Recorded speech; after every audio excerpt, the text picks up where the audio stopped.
thought it was ironic that that sign to me came in form of a human being that I knew from the moment I looked at him, that man was going to change my life. And that person was Malchuk. Why in the world would this higher power present Mel to me, especially when I was getting ready to face the world alone? I knew that I had wasted so much time, and the clock was tick, tick, tick. And I mean, we get reminders of that every day when we look into the mirror. We see another wrinkle. Oh good, more gray hairs. Or when we go out and do a really strenuous exercise like raking the leaves, and you're going, oh my God, my body is so sore. Yet your muscles are saying you're not 20 years old anymore. But the real gauge is when the children in your life are growing up right in front of your eyes. I mean, how can that be? I don't get it. We're not getting older, and yet the children are young adults. How is that happening? This higher power either has the greatest sense of humor or selected hearing, or the most incredible foresight to give you what you're seeking. And I had the choice to run away from this man, or I could invite him in. Again, it all comes down to choice. And this decision was not an easy one.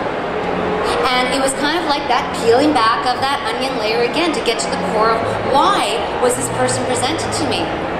You know, age difference, teacher, bad timing, good timing, doubts, confidence, oh yeah.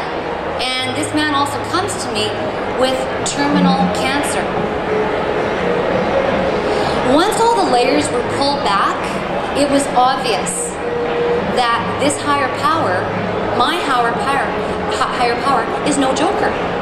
They just presented me with the greatest gift and the greatest challenge of my entire life. The gift was Mel himself. Relationships are two-way streets. We all know that. It's a give and take. You don't get something for nothing. And I realized very quickly, I thought I was so smart. I was going to test this higher power. Well, little did I know that this higher power, my heart, was going to test me. At the same time, was I really serious and committed to changing my life, being positive, living happier, healthier, no matter what the circumstances were presenting to me? And it wasn't until Mel and I decided to proceed with this new relationship. Let me tell you, a lot of people raise their eyebrows going, what are you doing? I knew that I only had one choice, two choices. This man was going to change my life, and we didn't know what tomorrow was going to bring, so the only choice I had was to live in the now.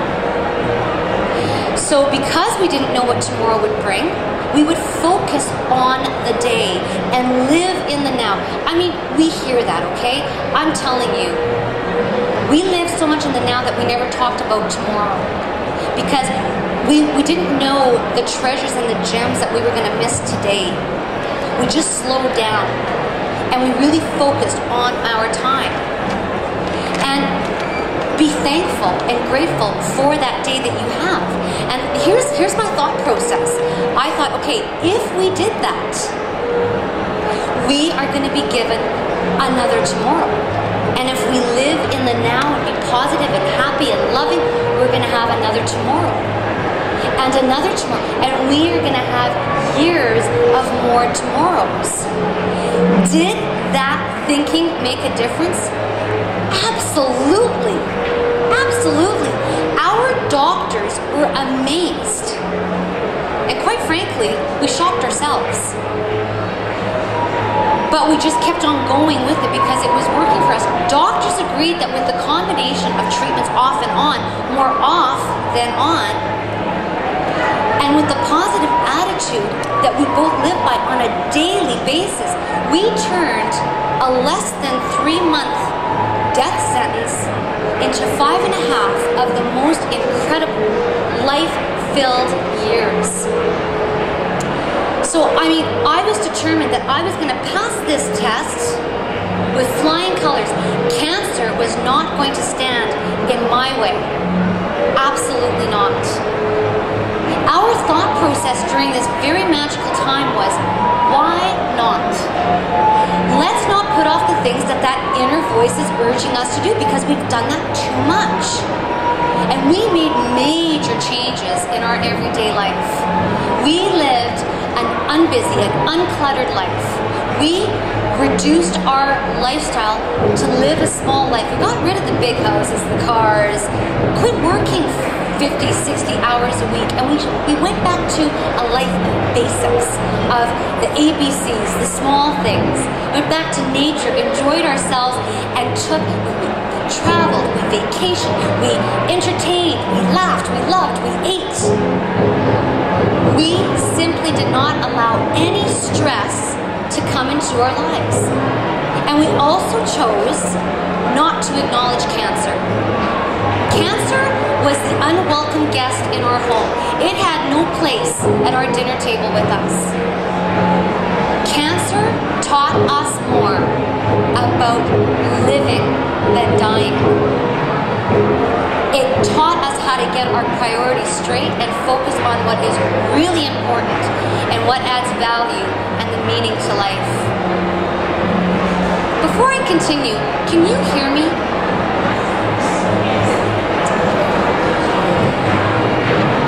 May 1st was 5 years that I lost my Mel, my warrior, to his battle with cancer. Did we beat the odds? No. But we sure cheated the odds. I have experienced over the last 10 years the highest of highs and the lowest of lows. So why is it possible, and why do I want to be standing up here in front of virtual strangers sharing our story? Because the road that I've traveled over the last 5 years has definitely been one of the hardest ones I've ever had to go through, yet it is a path that has offered and taught me so much more about myself, about life, about others, that I would never want to take back anything or have any regrets for the choices that I made by inviting Mel into my life. I have spent many years reading, searching, spent time on my own, digging for my own answers to help me understand why things happen to us that happen. Why is it when you feel that you have the life that you want, this creator of ours pulls the rug out from under you and says, no. In this recovery time, I've discovered some of the greatest gifts. And this is what I want to share with others in hopes that they will see that it is possible for an ordinary person to achieve something extraordinary, no matter what life throws at them. No more pity parties, oh poor me. Just pick yourself up and move on. It simply comes down to a matter of choice. And I'm convinced that in order to live a healthier and happier life, it all begins with this, a healthy mind. And it's been proven that what you project on the outside mirrors what's happening on the inside. And let's be honest, I mean, we all talk to ourselves. Or am I the only one? I know that I'm not the only one, but listen, I'm going to tell you, I don't care that we talk to each other. Good, we should be talking. It's what are the words that we are using to talk to ourselves? Are they positive or are they negative? Are we cheering ourselves up or are we beating ourselves up? To me, these are the most important conversations that you will ever have on a daily basis. The words that we use to talk to ourselves is the foundation of living a happier and healthier life. One of my all-time favorite quotes comes from Henry Ford when he said, "If you say you can or you can't, you're right either way." And we had a perfect example of how powerful our thoughts can be this past winter. When we tell ourselves that we can do anything. Did any of you happen to catch the 2010 Winter Olympics? I get really teary-eyed when I talk about that. I got so caught up in the magic of the Vancouver Games like never before. I was glued to the TV set watching sports that I had no interest in ever before. Had no idea. I love you. And I'm sure, I know that it had a lot to do with Canada was hosting the Games. What an opportunity to show the world our beautiful country, our landscape, our people, our culture, and our traditions. But there was something much more special about the Games this year for me. It was this kinship. I understood the sense of accomplishment in seeing them being a part of reaching for their dream. And I just looked at them and I said, anything is possible. So what does it take to make our dreams come true? It takes a lot of hard work. You know, when I hear people say, oh, Kim, you're so lucky to be doing what you're doing. Really? Luck? Yeah, no, I don't think so. Luck has nothing to do with reaching our goals and our dreams. I say the harder we work, the luckier we get.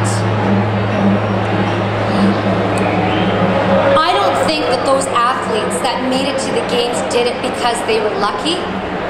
They got to the Games because they worked hard at it. They believed in their dream. I mean, not only did they work on their physical body, they worked on this. They worked on their mental game probably just as much, if not even more. Athletes of this caliber are examples to all the average, everyday people of what it takes to achieve a dream. Whether or not they were standing on top of the podium or just walking into that arena with their fellow countrymen, can you imagine? Can you imagine the high that they went, I did it, I made it. Now, the beauty of this is that their dreams are not our dreams, and there's plenty of dreams to go around. I mean, my God, my dream isn't to go down on a sled at 140 kilometers an hour called a skeleton. Are you kidding me? But for Manitoba's John Montgomery, it was. And some people thought that he was a bit mad for wanting to participate and train so late in life for a sport that he wanted to do, but not John. What mattered to him is that he believed in it, he dreamt it, he went for it, and now he's got a gold medal around his neck saying, I did